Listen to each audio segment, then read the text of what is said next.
দিদি কাজ করতে, দু ভাই বোনরাও কলকাতাতে বিয়ে হয়েছে। তারপরে এখান থেকে যখন বাড়িওয়ালা ওদের সরিয়ে দিল, বিল্ডিং বানালো, ওরা কলকাতা শিফট হয়ে গেল।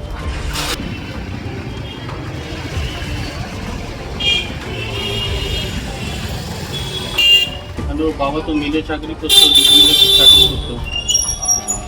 আর ও ছেলে তো এখানে, আমরা যখন দেখছি তখন পড়াশোনা করতো।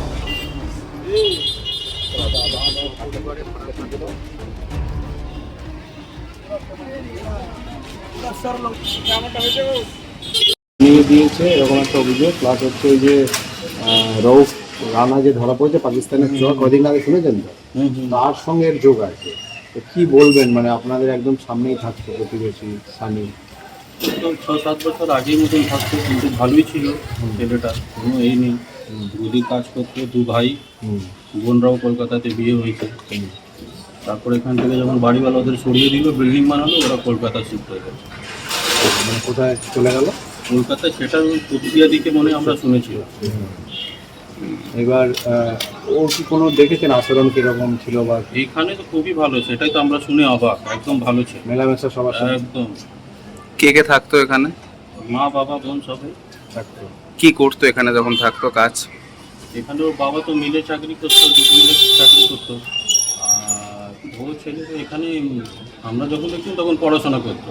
এখান থেকে কোনো কাজ করিনি, কলকাতা শিফট হয়ে তাহলে গদির কাজ করে। গদির কাজ। এখানে গদি কাজ করতো না, কলকাতা শিফট হয়ে করে। কিরকম বয়স হবে ওর, মানে এখানে যখন থাকতো? এখানে যখন ছিল মোটামুটি ওর 14-15 বছর। আর এই যে এসটিএফ ওকে ধরলো কালকে, এখান থেকেই ধরেছে সন্ধ্যাবাজারে। না, আমরা তো খবরই পাইনি। কি বলবেন, মানে এই যে এইসব ছেলেরা এখন এই সমস্ত চক্রে বেরিয়ে পড়ছে?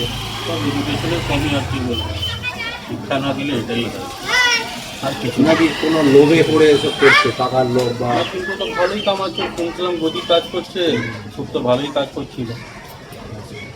তপসিয়া থেকে তো আরো কয়েকজন ধরা পড়েছে এই ঘটনা, সেটা তো আমরা জানি না।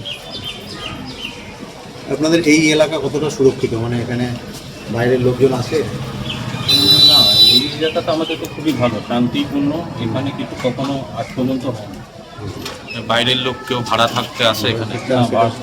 এখানে মোটামুটি সব আমাদের সব নিজের, আর সবার মোটামুটি সব নিজেদেরই বাড়ি, এখানে ভাড়া বেশি নেই। পুলিশ টুলিশ আসে মানে খোঁজ খবর নিতে?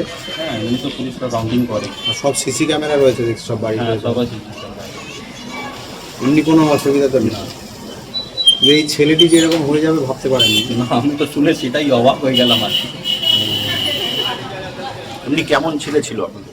খুবই ভালো, বললাম। ঠিক আছে। আপনার নামটা বলুন। আমাদের ভিডিও ভালো লাগলে লাইক এবং শেয়ার করুন। কমেন্ট সেকশনে গিয়ে জানান আপনাদের মতামত।